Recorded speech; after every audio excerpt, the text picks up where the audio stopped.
Hello, ये हमारा fourth video है आपके बोर्ड सीरीज के इंपॉर्टेंट क्वेश्चंस का। इससे पहले हमने 3 वीडियोस यहाँ पर कंप्लीट कर चुके हैं और उनमें बहुत सारे इंपॉर्टेंट क्वेश्चंस हैं। जाएं उन्हें एक बार कंप्लीट करिए, बोर्ड में आपको यहाँ पर काफी हेल्प यहाँ होने वाली है। फोर्थ वीडियो के अंदर बहुत ही इंपॉर्टेंट क्वेश्चंस यहाँ पर आज हम कवर करने वाले हैं और आप देखेंगे काफी सारे तरीके के क्वेश्चंस यहाँ पर होंगे। नए क्वेश्चंस यहाँ पर है, कॉन्सेप्ट वही होंगे, पूछने के तरीके यहाँ पर कुछ और यहाँ हो सकते हैं। साथ साथ में कमेंट बॉक्स में कमेंट करके बताइए कि ये वीडियोस यहाँ पर आपको हेल्प कर रहे हैं और हमें यहाँ पर और आपकी हेल्प करने के लिए यहाँ और क्या करने की जरूरत है। चलिए शुरू करते हैं। देखिए पहला क्वेश्चन आपके पास में यहाँ पर है, in double slit experiment 6th dark fringe में बोलूंगा इंपॉर्टेंट यहाँ पर क्वेश्चन है, PYQ है। और आप एक बार यहाँ पर वीडियो पॉज करें और देखिए किस तरीके से ये हमें अगर पेपर में मिल जाए तो हम यहाँ पर इसको किस तरीके से यहाँ अप्रोच करने वाले हैं। तो इन यंग डबल स्लिट एक्सपेरिमेंट है YDSC, 6th dark fringe is observed at a certain point. मतलब हमें यहाँ पर 6th डार्क फ्रिंज जो है वो दिख रही है किसी एक पॉइंट पर। तो आपके पास में यहाँ पर ऐसा है कि 6th dark fringe is observed at a certain point and on off the screen. 6th dark fringe आपको स्क्रीन पे यहाँ पर दिख रही है। Transparent sheet of thickness T, मतलब नया यहाँ पर कॉन्सेप्ट है कि एक ट्रांसपेरेंट शीट है जिसकी थिकनेस यहाँ पर T है और रिफ्रैक्टिव इंडेक्स जो है वो N यहाँ पर है, is now introduce in the path of one of the two interfering waves. तो यहाँ पर दो जो स्लिट यहाँ पर है YDSC है, तो समझ ही आ गया होगा कि YDSC के अंदर यहाँ पर आपने इस दो स्लिट्स जो थी, स्लिट 1 और स्लिट 2, इनमें से किसी एक स्लिट के आगे एक ट्रांसपेरेंट शीट यहाँ पर लगा दी है। तो एक शीट सी यहाँ पर इंट्रोड्यूस करिए और इन्होंने बोला है to increase its phase by, इसके फेज को यहाँ पर उसने कितने से इंक्रीज कर दिया है, तो वो फेज जो उसने इंक्रीज कर दिया है वो है 2πn-1t डिवाइडेड बाय लैम्डा। मतलब ये गिवन है, मतलब ऐसा बोल रहे हैं कि अगर यहाँ पर एक स्लैब लगा देते हैं जिसकी थिकनेस यहाँ पर आपके पास में t है, तो आपको यहाँ पर बताना है कि इसकी थिकनेस अगर t है, ये थिकनेस t है, तो ये यहाँ पर इतना फेज एक्स्ट्रा ऐड कर देगा लाइट के पाथ में। मतलब इसके कारण लाइट एक्स्ट्रा यहाँ पर कुछ इतना चलने वाली है, फेज जो यहाँ पर आपके पास में होगा। और pattern is shifted and 8th bright fringe is observed at the same point.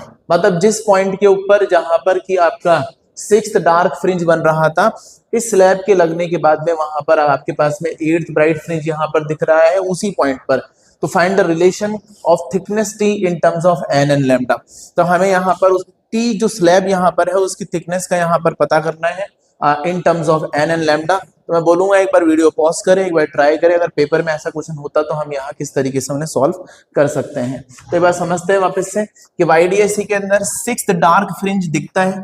अब 6th डार्क फ्रिंज यहाँ पर कैसे निकलेगा, तो हमें स्क्रीन से पहले से ही पता है कि स्क्रीन से यहाँ से कुछ डिस्टेंसेस होते हैं जहां पर आपके पास में डार्क फ्रिंज या ब्राइट फ्रिंज आपको मिलने वाली। तो डार्क के लिए हम यहाँ पर जानते हैं, तो डार्क फ्रिंज जो यहाँ पर है आपके पास में, उसके लिए फॉर्मूला यहाँ पर क्या है, y equal to 2n+1 lambda d by यहाँ पर 2d। तो odd multiple of lambda d by 2d, minus भी लगा सकते हो। अब यहाँ पर आपके पास में 6th डार्क फ्रिंज है, मैं यहाँ पर प्लस की जगह माइनस ले लेता हूँ और मुझे यहाँ पर 6th डार्क फ्रिंज का मतलब हुआ यहाँ n की वैल्यू रख देते हैं 6, तो ये हो जाएगा 2 × 6। मैंने माइनस साइन लगाया तो मैं यहाँ पे वही नंबर रख रहा हूँ, प्लस लेते तो फिर एक छोड़ के यहाँ पर एक, मतलब 0 नहीं रख सकते, उसके अलावा वैल्यू रखते हैं। मतलब लैम्डा d बाय 2d के ऑड मल्टीपल को चलाना होता है। ये पहला हो गया डार्क, फिर 3 लैम्डा d बाय 2d, फिर आपके पास में 5 लैम्डा d बाय 2d, इसी तरीके से हम चलाते रहते हैं। तो मैं यहाँ पे फॉर्मूला लगाया कि डार्क फ्रिंज का formula 2n-1 lambda d by 2d है। इसमें n की वैल्यू यहाँ पर रख दी 6 डार्क फ्रिंज था, तो सेंटर से उसकी डिस्टेंस लिख रहे हैं, तो y इक्वल टू और लैम्डा d बाय 2d। अब ये हो जाएगा 12-1, तो आया 11 लैम्डा d बाय 2d। ये आ गया वो डिस्टेंस। हम यहाँ पर डायरेक्ट भी लिख सकते थे क्योंकि हमें पता है ऑड मल्टीपल चलता है, लैम्डा d बाय 2d का ऑड मल्टीपल, जो ये पहला डार्क है, फिर ये 3 लगा दोगे, देखो एक के बाद 3, ये दूसरा डार्क है, फिर 5 आएगा तो ये तीसरा डार्क है। वैसे ही 7 लैम्डा d बाय 2d, ये 4th डार्क है। ये 9 लैम्डा d बाय 2d, ये आपका यहाँ पर जो है वो 5th डार्क है। और 11 लैम्डा d बाय 2d, ये यहाँ पर आपका 6th डार्क है। तो वो हमने फॉर्मूले से निकाल लिया। वैसे भी ऑड, फिर 1, 3, 5, 7, 9 और 11, ये यहाँ पर वो डिस्टेंस है जहां पर 6th डार्क मिल रहा है। हम थोड़ा और सही से लिख दें फ्रिंज विड्थ में, डायरेक्ट यहां से भी कर सकते हैं बट यहाँ पर हम और कैलकुलेशन कर सकते हैं। तो वाई डी बाय आपका यहाँ पर capital D, Y small D को ऊपर ले गए, कैपिटल डी को नीचे लेके आ गए, ये 11 लैम्डा बाय 2। ये जो y स्मॉल डी बाय आपका यहाँ पर कैपिटल डी है, इसे अगर आपको याद हो तो इसे हम बोलते हैं पाथ में डिफरेंस। तो पाथ डिफरेंस निकल के आया 11 लैम्डा बाय 2। तो यहाँ पर हमने पहले डिस्टेंस निकाला और फिर उस डिस्टेंस में से हमने इसको थोड़ा अरेंज कर लिया y डी बाई डी, और 11 लैम्डा बाय 2 से यहाँ पर आपने पाथ डिफरेंस की वैल्यू कैलकुलेट कर ली। अब पाथ डिफरेंस यहाँ निकला तो फेज डिफरेंस कितना आ जाएगा? फेज डिफरेंस आएगा 2 pi by lambda into path difference. तो 2 pi by lambda into path difference, तो 2 pi by lambda into 11 lambda by 2। तो यहाँ से लैम्डा कैंसिल हुआ और फेज डिफरेंस करस्पॉन्डिंगली यहाँ पर आया 11 पाई। अगर पाथ डिफरेंस मिल जाए तो फेज डिफरेंस निकाल लो। फेज डिफरेंस का formula 2 pi by lambda into delta x. Delta x मतलब पाथ का डिफरेंस, जो कि 6th आपका यहाँ डार्क था उसके लिए कुछ यहाँ पर जो है वो 11 लैम्डा बाई 2 पुट करा 11 पाई। तो ये आपका फेज डिफरेंस था। उसके बाद में यहाँ पर क्या किया, हमने एक स्लैब लगा दी, कहीं भी लगा दें आप। स्लैब कैसे लगाया? तो जहां पर आपका आ रहा था 6th डार्क, वहां पर आना शुरू हो गया है 8 ब्राइट उसी पोजीशन पे। तो उसी पोजीशन पे जहां 6th डार्क था वहां 8 ब्राइट आया। तो ब्राइट के लिए यहाँ पर फ्रिंज के लिए यहाँ पर डिस्टेंस कैसे निकलेंगे? डार्क फ्रिंज के लिए मैंने y डिस्टेंस निकाला, ब्राइट फ्रिंज के लिए अगर हमें डिस्टेंस लिखना होता है तो फॉर्मूला होता है n लैम्डा डी बाय आपका यहाँ पर स्मॉल डी। तो डार्क के लिए फॉर्मूला ये, ब्राइट के लिए। अब कौन सा वाला बता रहे हैं? 8th ब्राइट फ्रिंज, तो n की वैल्यू 8 हो जाएगी, 8 lambda capital D by small D. तो ये 8 lambda D by small D, तो ये हो गया y स्मॉल डी बाय आपका यहाँ पर capital D equal to 8 lambda. y small D by capital D वापस से आया आपका पाथ डिफरेंस। तो आपका पाथ डिफरेंस जो करस्पॉन्डिंगली यहाँ पर हो गया है वो है 8 लैम्डा के बराबर, और उसके corresponding phase difference delta phi का फॉर्मूला होता है 2 pi by lambda into delta X. तो यहाँ पर 2 pi by lambda into what is delta X, ये दैट इज 8 लैम्डा। लैम्डा से लैम्डा कैंसिल हुआ तो ये यहाँ पर आपका हुआ 16 पाई। मैं कुछ भी नहीं कर रहा हूँ, मैंने फॉर्मूला यहाँ पर लिखा और उस फॉर्मूले के करस्पॉन्डिंग जो यहाँ पर डिस्टेंस था वो डिस्टेंस बनाया। जिसने बोला था 6th डार्क, मैंने 6th डार्क के लिए formula 2n-1 lambda D by 2d 6 रखा। 11 लैम्डा डी बाई 2d पे आपका यहाँ पर डिस्टेंस आया, फिर थोड़ा अरेंज कर लिया y D by capital D 11 lambda by 2, that is the path difference. तो ये पाथ डिफरेंस, इसके corresponding phase difference 2 pi by lambda into delta x 11 lambda by 2, काटने पे 11 पाई के बराबर आ गया। और वही डिस्टेंस निकाला 8 लैम्डा डी बाई डी, फिर थोड़ा अरेंज कर दिया y डी बाई आपका capital D that is 8 lambda, ये अगला पाथ डिफरेंस निकल के आया। तो इस पाथ डिफरेंस के करस्पॉन्डिंग फेज डिफरेंस तो 11 पाई और आपका 16 पाई। लेकिन उन्होंने बोला था कि स्लैब के इंट्रोड्यूस होने के बाद में आपका पाथ जो डिफरेंस है वो यहाँ पर इतने से बढ़ जाएगा। तो increases its path difference bye 2 pi n-1 into T divide by lambda. तो यही चीज मैं यहाँ पर लिख देता हूँ कि स्लैब के इंट्रोड्यूस होने से पाथ में डिफरेंस यहाँ पर कितना बढ़ गया है। तो ऐसा मान लो कि स्लैब इंट्रोड्यूस किया और ये आया 2 पाई n-1 into T divide by lambda. ये वो पाथ डिफरेंस है जो स्लैब ने इंट्रोड्यूस किया। जब स्लैब नहीं था तो ये नहीं था, तो स्लैब ने ये पाथ डिफरेंस इंट्रोड्यूस किया प्लस का वो पाथ डिफरेंस जो डार्क फ्रिंज का यहां पर रहा होगा, उतनी दूरी पे जाना है तो 11 पाई इक्वल टू वहां उसके बराबर होना चाहिए जहां पर अब आपका 8th ब्राइट फ्रिंज निकल के आ रहा है 16 पाई। आई होप समझ में आ गया होगा। स्लैब की वजह से आया हुआ पाथ डिफरेंस प्लस अगर ये नहीं होता तो केवल डार्क फ्रिंज बन रही थी वहां पर, इसके आने से डार्क फ्रिंज तो थी उसका पाथ डिफरेंस तो था ही, उसमें आपने यहाँ पर क्या ऐड कर दिया है, ये स्लैब का पाथ डिफरेंस ऐड करा। अब उस डार्क की जगह पर वहीं पर आपकी क्या बन रही है 8th ब्राइट फ्रिंज, तो पाथ डिफरेंस कितना आ जाएगा 16 आपका यहाँ पर भाई। तो इन दोनों का जो यहाँ पर path difference sorry phase difference जो इन दोनों का है वो 16 पाई के यहाँ पर बराबर है, जो 8th ब्राइट फ्रिंज जो आपके 6th डार्क फ्रिंज को रिमूव करने पे यहाँ पर बन रहा है, मतलब इसके हटने पर जो यहाँ पर 8th वाला ब्राइट फ्रिंज बन रहा था उसका पाथ डिफरेंस के बराबर आ जाएगा। तो ये हो गया 2 pi n minus 1t divide by lambda equal to 16 pi minus 11 pi, तो ये हो गया है 5 पाई। और यहाँ पर आपके पास में 2 pi n minus 1t divide by lambda, ये पाई से पाई कैंसिल हो गया, t निकालना है मुझे, तो 5 लैम्डा अपॉन 2 n माइनस 1, ये है आपके यहाँ पर इस स्लैब की थिकनेस। क्वेश्चन नंबर आपका यहाँ पर 2 है, आपके पास में इंपॉर्टेंट क्वेश्चंस हैं। मैं एक चीज और समझा दूं, देखिए क्वेश्चंस जो हैं वो यहाँ पर थोड़े इंपॉर्टेंट होंगे, तो क्वेश्चन को समझाने की लेंथ यहाँ पर ज्यादा हो सकती है, जिससे कि हर किसी को वो एक बार में यहाँ पर समझ में आ जाए। अगर आपको अच्छे से कॉन्सेप्ट क्लियर है तो आप उसे फास्ट करके यहाँ पर देख सकते हैं, जिन्हें प्रॉब्लम वो अच्छे से स्लोली यहाँ पर समझते समझते चले, जिससे कि वो पेपर में यहाँ पर उसका इस्तेमाल कर सके। देखिए क्वेश्चन 2 हमें यहाँ पर समझाने की कोशिश कर रहा है कि इन सर्किट 3 सेल यहाँ पर दे रखे हैं, वी और एक 2V है, और रेजिस्टेंस दे रखा है यहाँ पर एक आपके पास R, एक 2R और एक कैपेसिटर यहाँ पर गिवन है C, और आपके पास में यहाँ पर स्टेडी स्टेट यहाँ पर है। देखिए स्टेडी स्टेट यहाँ पर होता है capacitor been fully charge, capacitor यहाँ पर पूरी तरीके से चार्ज है, और इस वाले कैपेसिटर में से कोई भी करंट जाने वाला नहीं है। तो ये इंपॉर्टेंट बात इन्होंने यहाँ में बताई कि ये एक स्टेडी स्टेट में यहाँ पर बैठा हुआ है। फिर ये एक इंपॉर्टेंट क्वेश्चन यहाँ पर है, तो फिर मैं आपको बोलूंगा एक बार इसको अच्छे से ट्राई कर ले, देख ले, और फिर देखे कि आपका आंसर मेरे साथ यहाँ पर मैच कर रहा है या नहीं कर रहा है, या और किन किन टॉपिक्स में हमें यहाँ पर काम करने की जरूरत है। तो find the potential difference between P and Q, तो ये P और Q यहाँ पर जो दिख रहे हैं उनके बीच का पोटेंशियल डिफरेंस निकालना है, और potential difference across the capacitor, और इस कैपेसिटर के ऊपर भी यहाँ पर आपको पोटेंशियल डिफरेंस की वैल्यू कैलकुलेट करनी है। मैंने अभी भी बोला कि स्टडी स्टेट का मतलब है कि आपका कैपेसिटर बीइंग फुली चार्ज, तो इसमें से किसी भी तरीके से कोई करंट पास यहाँ नहीं होने वाला। तो यहाँ इजीली समझने के लिए ऐसा मान लेते हैं कि ये प्लस है, ये माइनस है, ये प्लस माइनस, ये प्लस और ये माइनस, और आपके यहाँ पर इस वाले सेल से एक करंट शुरू कर दिया है I, यहां से भी एक करंट गया I, यहां से भी एक करंट I, इधर से भी I और इधर से भी I, जैसा यहां से शुरू हुआ घूम फिर के वो वापस से यहाँ पर आ चुका है। अब आप खुद एक बात नोट करना कि मैंने यहाँ करंट नहीं भेजा, कारण है कि कैपेसिटर इन स्टडी स्टेट, तो कोई करंट यहाँ नहीं जाने वाला है।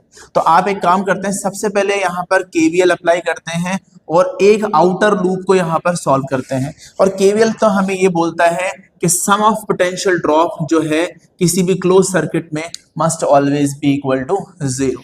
तो यहाँ पर आप क्या लिख सकते हैं, एक यहाँ से चलना शुरू करते हैं, तो यहाँ पर पहले चलते हैं, तो प्लस का 2 वोल्ट लिख दिया है, हमें पहले से पता है कॉन्सेप्ट है, क्रॉस करा और फिर प्लस आया तो प्लस का 2 वोल्ट, और उसके बाद में करंट के साथ यहाँ पर जा रहे हैं तो नेगेटिव लेना है, माइनस का I इंटू 2R, तो ये हो जाएगा आपके पास में माइनस का I2R। तो आप देख सकते हैं प्लस का 2 वोल्ट है और माइनस का I2R, और ऊपर की तरफ यहाँ से ऐसे जा रहे हैं, देखो यहाँ से गए कोई है ही नहीं, और करंट के साथ है तो फिर नेगेटिव लगाना है, करंट के साथ नेगेटिव। वैसे यहाँ पे आप चेक कर लो, ऐसे आ रहे हैं, करंट के साथ है नेगेटिव, माइनस का IR, तो ये हो गया है आपका माइनस का IR। फिर क्रॉस करने पे नेगेटिव आया तो ये हो गया है माइनस का B, और इधर कोई था ही नहीं, इक्वल टू में 0।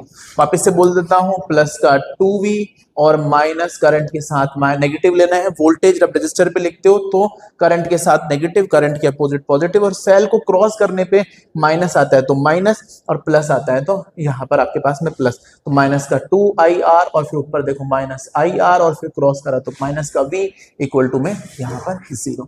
तो थोड़ा सा लिख लेते हैं इसे, तो ये हो गया 2V और V आपके पास में यहाँ पर आ गया है V, माइनस का यहाँ पर कितना आ गया 3IR इक्वल टू आपके पास में 0 है, और यहाँ आपके पास में कितना आ गया है, तो I की वैल्यू निकल के आ जाएगी V डिवाइडेड बाय 3R। ये यहाँ पर कुछ सर्किट में करंट होना चाहिए, I equal to V divide by 3R। तो ये यहाँ पर हमारा करंट आ चुका है सर्किट का। अब यहाँ पर करंट तो मिल गया, तो एक काम करते हैं, ऊपर वाले सेल से शुरू करते हैं और P से Q पे उतर जाते हैं।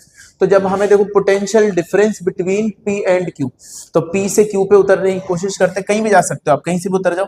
मैं P पे चलता हूं, तो फर्स्ट पार्ट सॉल्व करने जा रहा हूं। इंपॉर्टेंट यहाँ पर क्या है, करंट आ चुका है, P पे शुरू करें तो पोटेंशियल एट पॉइंट P। उसके बाद में आप यहाँ पर इसे क्रॉस करें, तो आप यहाँ पर क्या करेंगे, क्रॉस करने के बाद प्लस आ रहा है तो ये लिखेंगे प्लस का V। उसके बाद में करंट आ रहा है इधर, हम जा रहे हैं उधर करंट के अपोजिट डायरेक्शन में, तो प्लस का V, करंट के अपोजिट डायरेक्शन में लिख रहे हैं तो प्लस का IR, और इक्वल टू में किसके बराबर है, वी क्यू। वापस से समझते हैं, जहां से शुरू करा उसका पोटेंशियल, फिर क्रॉस करने पर प्लस का वी, फिर ये करंट के अपोजिट डायरेक्शन में, तो करंट जा रहा है हम उसके अपोजिट जा रहे हैं, तो आई कैपिटल आर और इक्वल टू में वी क्यू। तो ये लिख दिया है VP minus V Q equal to, ये उधर चला जाएगा, माइनस वी माइनस का आई आर, माइनस का वी आई, भाई देखें मैं निकाल चुका हूं कितना है, करंट की वैल्यू क्या है, तो आई की वैल्यू यहाँ पर है वी डिवाइडेड बाय आपका 3R और इनटू यहाँ पर आर, आर से आर कैंसिल यहाँ पर हो गया। अब देखो ये हो जाएगा, अब देखो मैंने करंट की वैल्यू रखी और ये हो जाएगा 3V minus we divided by 3, तो ये हो गया है माइनस का 4V/3। कमेंट करके बताइएगा कितने लोगों का आंसर सही यहाँ पर है, और अगर नहीं आया है तो थोड़ा सा इन टॉपिक्स पे काम करने की अभी आपको जरूरत है। उसके बाद में सेकंड पार्ट यहाँ पर क्या है, पोटेंशियल डिफरेंस निकालना है कैपेसिटर के अबाउट। तो कैपेसिटर के अबाउट निकालना है, मैं यहाँ रख देता हूँ। हाँ, मुझे कैपेसिटर के अबाउट पोटेंशियल यहाँ पर कैलकुलेट करना है, तो इस वाले पॉइंट के पोटेंशियल डिफरेंस को तो मैं जानता हूँ। तो क्या करा, पहले मैंने ऐसे चल के ऐसे उतर गया था, तो हमें पोटेंशियल डिफरेंस इस एंड का मिल गया। अब एक काम करते हैं, इसी रास्ते से चल के इस पे उतर जाते हैं, तो जहां से चल के जहां उतरते हैं उसके पोटेंशियल को इसके बराबर रख दो। और केवीएल अगर ढंग से अगर आपने नहीं पढ़ा है तो मैंने केवीएल के टॉपिक बोर्ड सीरीज के स्टार्टिंग में कवर कर दिए थे, जाके वहां पर कंप्लीट करें और देखिए ये पोटेंशियल डिफरेंसेस को एक एंड से दूसरे एंड पे यहाँ पर लिखने पे कैसे लिखा जाता है और एक से दूसरे एंड पे उतरने पे कैसे लिखा जाता है। तो यहाँ पर लिखा वीपी, ये लिखा वीपी, फिर आगे बढ़े तो प्लस का वी, तो ये हो गया है प्लस का वी। कैपेसिटर पे देखो ये प्लस है और ये यहाँ पर क्या आ गया है माइनस, प्लस से जुड़ा था हाई पोटेंशियल और ये माइनस, तो कैपेसिटर पे अगर ये प्लस और माइनस है तो यहाँ पर आपके पास में आ जाएगा माइनस का वीसी। मुझे तो कैपेसिटर की वोल्टेज चाहिए, तो मैंने यहाँ पर देखो क्रॉस करा तो माइनस का वीसी, तो माइनस का देखो क्रॉस करने के बाद जो आया वो साइन ले लिया, माइनस का यहाँ पर वीसी इक्वल टू आपके पास में वी क्यू, ये हो गया है वी क्यू। अब ये हो गया VP minus V Q equal to minus का वी और प्लस का वीसी। अब वीपी माइनस वी क्यू कितना है, यहाँ पर ये रहा माइनस का 4V/3, माइनस का 4V/3 और वो v उधर से इधर आया तो प्लस का v, क्योंकि मुझे तो कैपेसिटर की वोल्टेज यहाँ पर चाहिए थी। तो Vc can be calculated as आपका -4v प्लस का 3v divided by 3 minus of v/3 is the potential at the capacitor. तो Vc is equal to minus का v/3, ये आपका यहाँ आंसर आना चाहिए। तो जो दोनों पार्ट्स अगर आपने सॉल्व कर लिए हो तो कमेंट करके बताइए। थर्ड क्वेश्चन आपके पास में यहाँ पर आपको गिवन है, आप देख सकते हैं दो कॉन्केव लेंसेज दिख रहे हैं और ए और बी उनका नाम लिखा हुआ है और उनकी फोकल लेंथ यहाँ पर आपके पास में दे रखी है 8 सेंटीमीटर, दोनों की सेम है। तो फोकल लेंथ हमें पता है कॉन्केव में नेगेटिव लेनी पड़ेगी, तो फोकल लेंथ आपके पास में -8 दोनों सेम है। और यहाँ पर एक ऑब्जेक्ट रखा हुआ है पी पॉइंट पर, आप देख सकते हैं at a distance 4 centimetre from A. तो यहाँ से 4 सेंटीमीटर की दूरी पर यहाँ एक क्या प्लेस कर दिया है, एक ऑब्जेक्ट को यहाँ पर प्लेस कर दिया है। Find the position and nature of the final image formed, हमें पोजीशन और क्या बताना है यहाँ पर नेचर। फिर मैं बोलूंगा एक बार वीडियो पॉज करें, एक बार ट्राई कर सकते हैं। 2 लेंसेज हैं, एनसीईआरटी में ऐसे और भी क्वेश्चन है जहाँ 3-3 लेंसेज भी यहाँ पर है, वो भी आने वाले वीडियोस में हम यहाँ कवर करेंगे।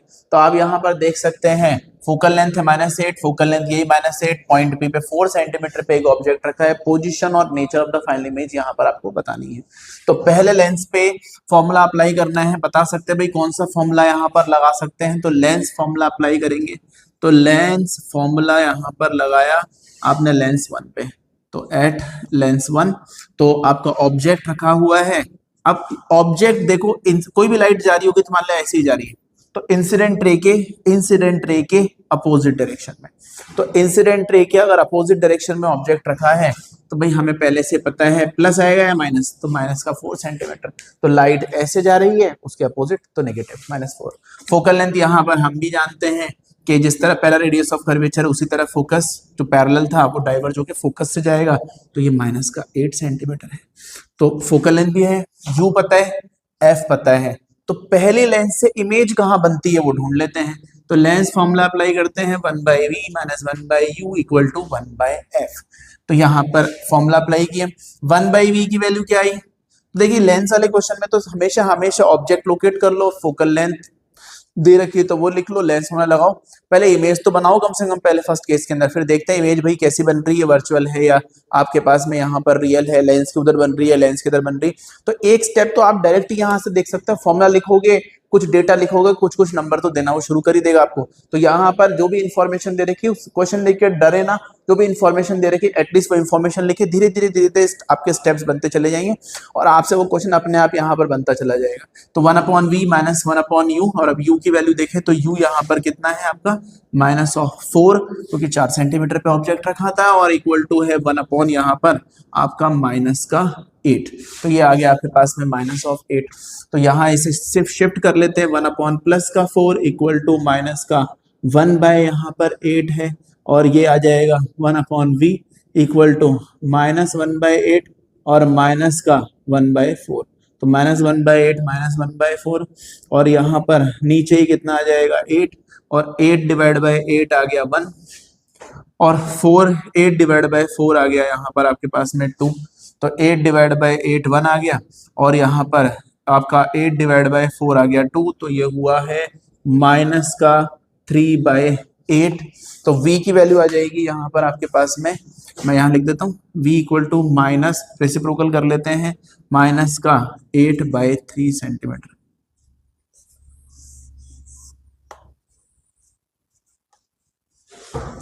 तो -8/3 सेंटीमीटर। अब खुद ही समझ सकते हैं नेगेटिव है, माइनस का मतलब यहाँ पर कितना आने वाला है। तो माइनस का मतलब हुआ कि इमेज जो है वो पहले लेंस के अंदर जो इमेज बन रही है वो यहाँ पर इस तरफ यहाँ कहीं होनी चाहिए, कि वो इसके पीछे आनी चाहिए, यहाँ कहीं इमेज आनी चाहिए। क्यों?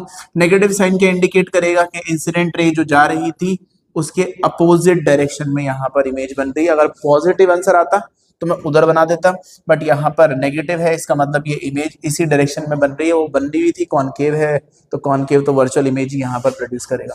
तो यहाँ पर इस साइड में यहाँ पर आपकी इमेज आनी चाहिए। 8/3 जो है यहाँ पर जो वैल्यू यहाँ पर आ रही है बीच में आ जाएगा, यहाँ कहीं आप बोल सकते हैं कि यहाँ 2 पॉइंट समथिंग आ रहा है, मतलब 4 से तो कम ही आएगा। देखो ये 4 था और ये 8/3, तो इससे तो कुछ कम आएगा, मतलब यहाँ कहीं इसकी इमेज होनी चाहिए।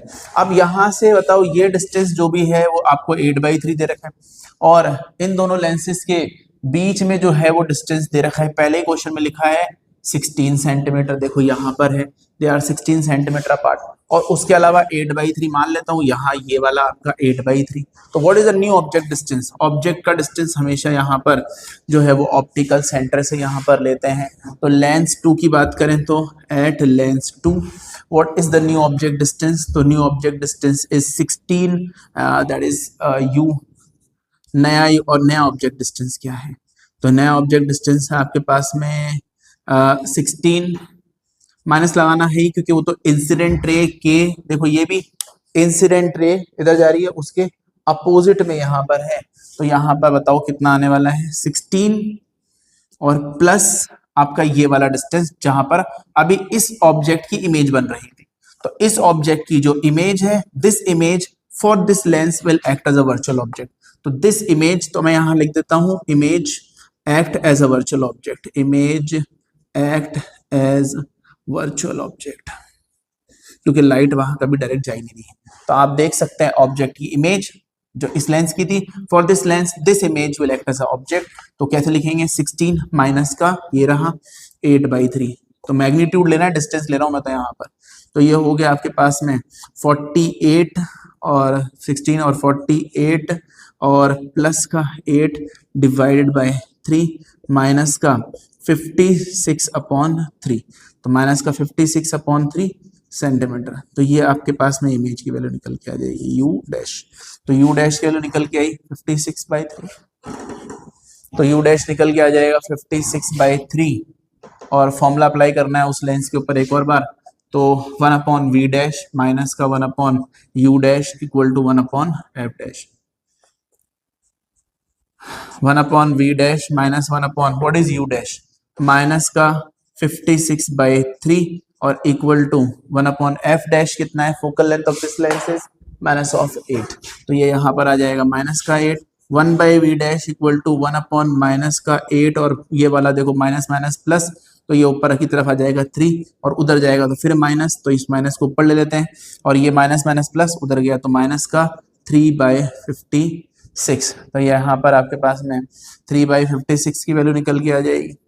और अब v डैश की वैल्यू जब आप यहाँ पर सॉल्व करेंगे, ऑन सॉल्विंग ये यहाँ पर कुछ आएगा माइनस का 5.6 सेंटीमीटर। अब आप सॉल्व तो कर ही सकते हैं, एलसीएम 56 हो जाएगा, ये 7 और यहाँ 10 देखो 10 आ जाएगा ऊपर और 10 यहाँ 7 आ जाएगा, 7 minus 7 minus 3 minus 10 divide by आपका 56, तो 10 56/10 5.6 और नेगेटिव आ रहा है तो इमेज जो है वो कैसी यहाँ पर बननी चाहिए, वर्चुअल इमेज। तो पूरा ढंग से एक्सप्लेनेशन यहाँ पर आपके पास में है। फिर एक इंपॉर्टेंट क्वेश्चन है, मार्क करिएगा।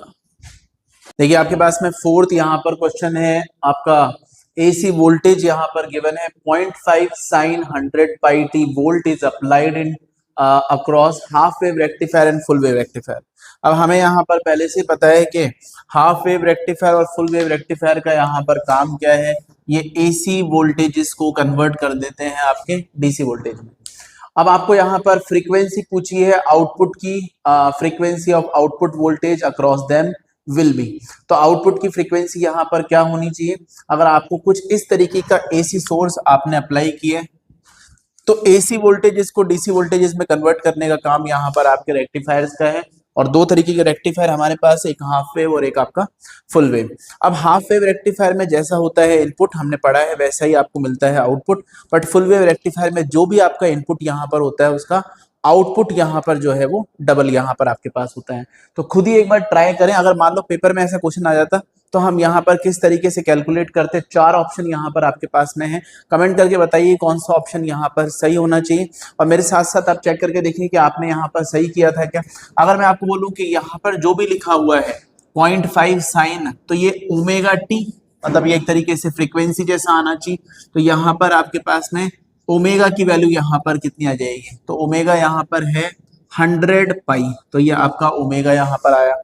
तो ओमेगा की वैल्यू समझ ही आ गई होगी, तो ओमेगा टी तो मैंने कंपेयर करके निकाल दिया। अब omega can be written as 2 pi nu equal to 100 पाई।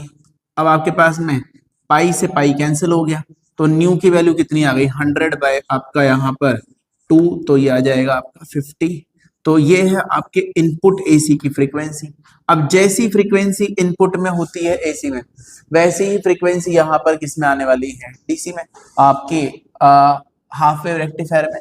तो हाफ वेव रेक्टिफायर में यहाँ पर आपकी फ्रीक्वेंसी यहाँ पर क्या होनी चाहिए, तो हाफ वेव रेक्टिफायर के केस में आपके इनपुट की फ्रीक्वेंसी अगर यहाँ पर 50 है तो आउटपुट की फ्रीक्वेंसी भी क्या होगी 50 हर्ट्ज। तो मुझे हर्ट्ज था इसलिए मैंने न्यू तक यहाँ पर लेके आ रहा हूँ।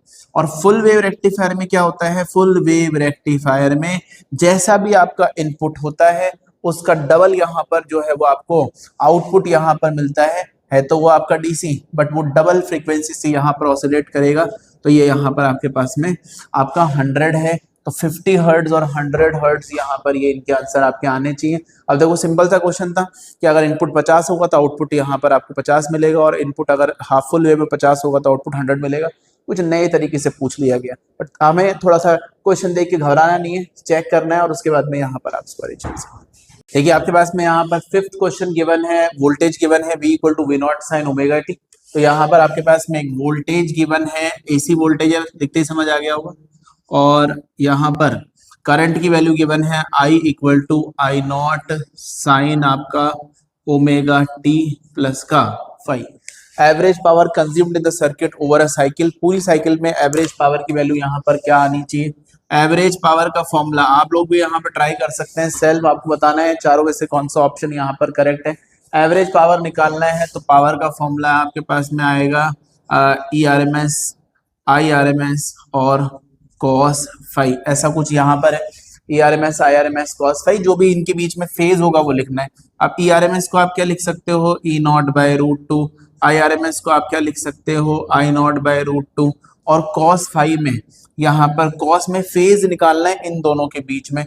तो I0 sin omega t plus phi और V0 sin omega t plus phi में इन दोनों में क्या फेज डिफरेंस है, omega t plus phi minus omega t. तो यहाँ पर फेज का जो डिफरेंस यहाँ पर ये जो निकालना है ये लिखे कैसे, ये भी साइन है, ये भी साइन है, तो ये आपने लिखा omega t plus 5 minus omega T, और ये यहाँ पर कैंसिल हुआ, और फेज जो निकल के आया इन दोनों में वो एक्स्ट्रा फेज जो था वो 5 ही था, तो ये 5 का 5 लिख दिया वापस से। भाई फॉर्मूले में फेज लिखना था बट कुछ एक्स्ट्रा है ही नहीं, तो यहाँ 5 था, वही का वही 5 आपने यहाँ पर उठा के पुट कर दिया, तो ये हो गया E naught by two I naught by two, तो ये आ गया ई नॉट आई नॉट और रूट टू सॉरी टू था, रूट टू हो जाएगा, और ये यहाँ पर कॉस 5, कोई ऑप्शन यहाँ पर मैच कर रहा है, ई बस ये आई वी नहीं लिखा हुआ है, इसको भी लिख देता हूँ कंफ्यूजन ना आ जाए, तो ये लिखा आपने वी नॉट आई नॉट और cos 5 divide by two, option यहाँ पर डी यहाँ पर आपको मिल जाएगा। अब मान लो यहाँ पर 5 की वैल्यू यहाँ पर कुछ हो जाता पाई बाई 3, तो फिर मैं यहाँ पर उस जगह पे फेज की जगह पे यहाँ लिख देता है ऐसा आपका कॉस, हो गया क्वेश्चन खत्म। बट एक्स्ट्रा अगर कुछ होता तो मान लो यहाँ पर पाई बाई 3 पूछता तो मैं पाई बाई 3 यहाँ लिख देता, अब पाई बाई 6 होता तो पाई बाई 6 लिख देता, जो भी यहाँ एक्स्ट्रा फेज होता तो वो यहाँ पर प्रोवाइड कर देते 3 5 जो भी यहाँ पर आपके पास में होना चाहिए था। तो अभी यहाँ पर आया V naught I naught upon 2 आपका यहाँ पर cos 5 ऑप्शन। क्वेश्चन नंबर 6 आपका यहाँ पर रे ऑप्टिक्स का, आप देख सकते हैं आपके पास में एक बीकर दे रखा है, फिल्ड अप टू वाटर से यहाँ पर फिल्ड है, और रिफ्रैक्टिव इंडेक्स जो है वो आपका 4/3 up to height capital H. तो यहाँ पर आपके पास में बीकर है, it is fill up to height आपका यहाँ पर कितना कैपिटल एच, और यहाँ आपने एक कॉइन रख दिया है बॉटम में, तो एक कॉइन यहाँ पर आपने प्लेस करा है, और आप इसको ऊपर एकदम नॉर्मल इंसिडेंस से एकदम ऊपर से यहाँ पर आप इसे देख रहे हैं, तो बताना है ये आपको कॉइन जो है वो इसकी डेप्थ यहाँ पर क्या दिखेगी अगर हम इसे ऊपर से देखते हैं तो हमें पहले से पता है कि रखा हुआ नीचे रखा हुआ कॉइन एक तरीके से शिफ्ट यहाँ पर एक्सपीरियंस करता है, नीचे से वो थोड़ा ऊपर की तरफ यहाँ पर दिखेगा, और उसके लिए फॉर्मूला आपका यहाँ पर है, जो भी एच आपको यहाँ पर ऊपर से दिख रहा होगा उसका फॉर्मूला है एच डिवाइडेड बाय आपका रिफ्रैक्टिव इंडेक्स। तो जो भी इस लिक्विड का रिफ्रैक्टिव इंडेक्स होगा उसे यहाँ पर इस कैपिटल एच को उस रिफ्रैक्टिव इंडेक्स से डिवाइड कर दीजिए, आपको वहाँ स्मॉल एच मिल जाएगा। तो कैपिटल एच की वैल्यू आपके पास में एच है, और रिफ्रैक्टिव इंडेक्स की वैल्यू यहाँ पर है 4/3, तो 3 ऊपर चला जाएगा, 3h/4 is the value for small H, तो यहाँ 3h/4 ये कुछ आपका आंसर होना चाहिए। देखिए आपके पास में क्वेश्चन नंबर 7 यहाँ पर है, स्टॉपिंग पोटेंशियल V नॉट यहाँ पर गिवन है in a certain photoelectric experiment for a metal surface plotted between a frequency nu. तो स्टॉपिंग पोटेंशियल के अंदर और आपके पास में फ्रीक्वेंसी के बीच में ग्राफ यहाँ पर बना रखा है, मतलब गिवन है, तो डुअल का यहाँ पर आपको पता है क्वेश्चन है, और वो ये बोलना चाह रहे हैं कि स्टॉपिंग पोटेंशियल V नॉट ये रहा, और फ्रीक्वेंसी कुछ यहाँ पर आपकी ये रही, और let m be the slope of the straight line so obtain. हमें पहले से पता है कि यहाँ से एक पर्टिकुलर वैल्यू ऑफ पोटेंशियल यहाँ पर होती है जिसके पहले कोई भी इलेक्ट्रॉन यहाँ पर एमिट होने वाला नहीं है, और ये इसका यहाँ इंटरसेप्ट है, तो ये नीचे, और स्लोप यहाँ पर इसका जो है वो m यहाँ पर गिवन है। Find the value of charge of the electron is given by, आपको value of charge of electron यहाँ पर कैलकुलेट करना है, h the Planck constant, h यहाँ पर प्लैंक कांस्टेंट है। हमें यहाँ पता है इसकी इक्वेशन जो है वो आइंस्टाइन की इक्वेशन है कि काइनेटिक एनर्जी जो यहाँ पर इलेक्ट्रॉन एमिट होता है equal to incident energy minus आपका यहाँ पर वर्क फंक्शन, ऐसे लिखा जाता है। काइनेटिक एनर्जी को आप लिखते हैं EV naught equal to h nu minus आपके पास में फाई नॉट यहाँ पर आ जाएगा, और ये आपके पास में न्यू नॉट इक्वल टू कितना आ जाएगा H new by E minus का फाई नॉट बाई ई, तो ये एच न्यू बाई ई और माइनस का फाई नॉट बाई ई, और यहाँ पर आपके पास में ये आ जाएगा कितना y equal to m x plus का c। मैंने एक इक्वेशन अप्लाई करी, काइनेटिक एनर्जी को EV naught incident energy minus work function is the kinetic energy, e से दोनों तरफ डिवाइड करा, और m जो है वो स्लोप आपका यहाँ पर कितना आएगा कंपेयर कर लो, तो m की वैल्यू आएगी h/e के यहाँ पर बराबर है, तो m जो आएगा वो यहाँ पर आएगा h/e के बराबर। निकालना है यहाँ पर आपको क्या है, इलेक्ट्रॉन का चार्ज निकालना है, value of charge of electron, तो E निकालना था h बाय आपका यहाँ m, ये कुछ आंसर दिख रहा है h divided by m, third option. आपके पास में 8th यहाँ पर क्वेश्चन है, आपको गिवन है लैम्डा वेवलेंथ यहाँ पर गिवन है, इलेक्ट्रॉन के लिए लैम्डा ई और प्रोटॉन के लिए लैम्डा पी, और न्यूट्रॉन यहाँ पर जो है उसके लिए आपको लैम्डा डी। सबके सब यहाँ पर मूव कर रहे हैं सेम स्पीड से, तो इनकी डिब्रॉय वेवलेंथ गिवन है, और सब जो है वो सेम स्पीड से यहाँ पर मूव कर रहे हैं, करेक्ट रिलेशन यहाँ पर आप लोगों को बताना है कि कौन सा है, तो आप खुद यहाँ पर समझ सकते हैं। तो आप बताइए कमेंट बॉक्स में कि कौन सा यहाँ पर रिलेशन यहाँ करेक्ट है, फिर चेक करते हैं किन किन का यहाँ पर सही था। तो ए बी सी और डी के अंदर से डिब्रॉय वेवलेंथ दे रखी है, अगर डिब्रोगली वेवलेंथ है तो फॉर्मूला आता है lambda equal to h by p. अब एच बाई पी में एच अपॉन पी को यहाँ पर क्या लिख देंगे, एम वी। तो यहाँ पर लिखा एम वी, और एम वी के अंदर यहाँ पर आप देख सकते हैं product of mass and velocity में क्या है जो सेम है, स्पीड सेम बता रहे हैं, तो सेम स्पीड यहाँ पर है, तो मैं बोल दूंगा स्पीड तो सेम है। और स्पीड अगर यहाँ पर सेम है तो lambda is inversely proportional to mass, क्योंकि एच तो पहले ही कांस्टेंट था, वी कांस्टेंट हो गया, एच और वी कांस्टेंट है, तो वेवलेंथ जो है वो मास के इनवर्सली यहाँ पर है, तो lambda is inversely proportional to यहाँ पर एम।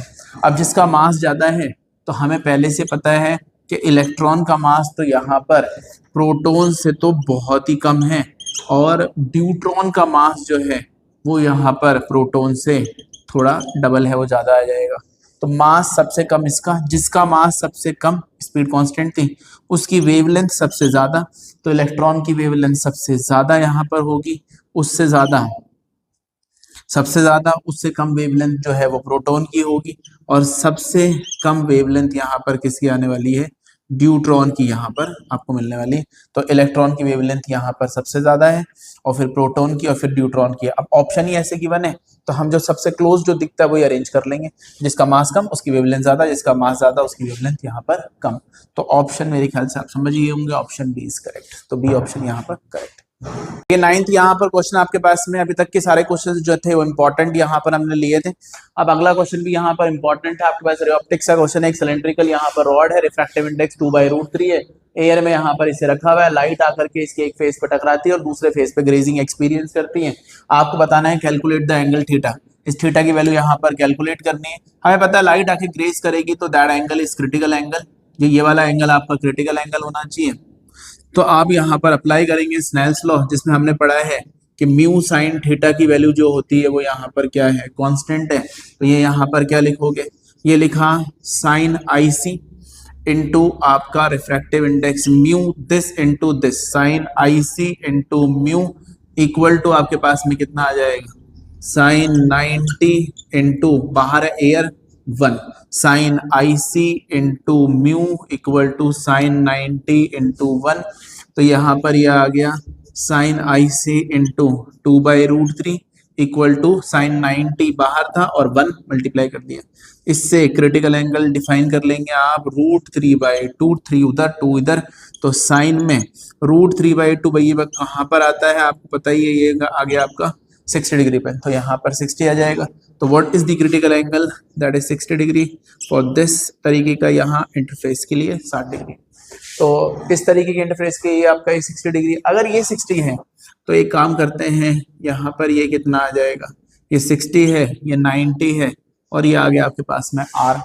तो ये 60 है, ये 90 है, और ये आपके पास में आ जाएगा यहाँ पर आपका R मान लेते हैं कितना आ गया 30 डिग्री, क्योंकि ट्राइंगल में 180 हो सकता है। तो ये 60 है, ये 90 है, 120, और मतलब आपका यहाँ पर 150, और बच गया जो आपका एंगल आपका 30 डिग्री। अब देखो ये 30 डिग्री पता है और ये थीटा पता है, ये दो चीजें यहाँ पर पता है, स्नेल्स लॉ लगा दो इस इंटरफेस पे। तो ये लिखोगे sine theta upon sine 30, sine theta upon sine 30 equal to refractive index, क्योंकि यहाँ से अंदर जा रहे हैं, ऐसे अंदर गए तो उसका रिफ्रैक्टिव इंडेक्स, तो sine theta upon sine 30 equal to आपका 2 डिवाइडेड बाय रूट यहाँ पर 3, तो 2/√3 सॉल्व होने पे यहाँ आप चेक कर लो, ये हो गया आपका 1/2 इक्वल टू 2/√3। ये नीचे से 2 आपका ऐसा ऊपर की तरफ लिख देता हूँ, यहाँ पर देखो 2 से 2 कैंसिल हुआ, मुझे तो थीटा निकालना है, तो यहाँ थीटा की वैल्यू कितनी आ जाएगी, थीटा इक्वल टू आपका यहाँ पर साइन इनवर्स 1/√3, तो साइन इनवर्स 1/√3, ये यहाँ पर कुछ आपके साइन थीटा की वैल्यू आपके पास में है, that is sine inverse 1 divided by आपका यहाँ पर √3। अगले सारे वीडियोस जो है वो इंपॉर्टेंट होने वाले हैं। आप यहाँ पर और भी अगर कोई आपको हेल्प की जरूरत हो क्वेश्चंस के कॉन्सेप्ट्स के लिए, तो यहाँ आप कमेंट कर सकते हैं।